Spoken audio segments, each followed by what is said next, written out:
الحمد لله نحمده ونستعينه ونستغفره ونؤمن به ونتوكل عليه ونعوذ بالله من شرور أنفسنا ومن سيئات أعمالنا من يهدي الله فلا مضل له ومن يضلل فلا هادي له ونشهد أن لا إله إلا الله وحده لا شريك له ونشهد أن سيدنا ومولانا محمدا عبده ورسوله أرسله بالحق بشيرا ونذيرا بين يدي الساعة من يطع الله ورسوله فقد رشد ومن يعصيهما فإنه لا يضر إلا نفسه ولا يضر الله شيئا أعوذ بالله من الشيطان الرجيم إن الله وملائكته يصلون على النبي أيها الذين آمنوا صلوا عليه وسلموا تسليما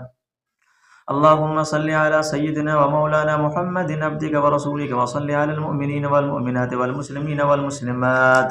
وبارك على سيدنا ومولانا محمد وأزواجه وذرياته قال النبي صلى الله عليه وسلم أرحم أمتي بأمتي أبو بكر وأشدهم في أمر الله عمر وأصدقهم حياء عثمان وأقضاهم علي وفاطمة سيدة نساء أهل الجنة وأمزة وسد الله وسد رسوله رضوان الله تعالى عليهم أجمعين اللهم اغفر للعباس وولده مغفرة ظاهرة وباطنة لا تغادر ذنبا الله في أصحابي لا تتخذوهم من بعد غرزا فمن أحبهم فبحبي أحبهم ومن أبغضهم فببغضي أبغضهم وخير أمتي قرني ثم الذين يلونهم ثم الذين يلونهم والسلطان المسلم ذل الله في الأرض من أهان سلطان الله في الأرض أهانه الله إن الله يأمر بالعدل والإحسان وإيتاء ذي القربى وينهى عن الفحشاء والمنكر والبغي يعظكم لعلكم تذكرون فاذكروا الله يذكركم وادعوه يستجب لكم ولذكر الله تعالى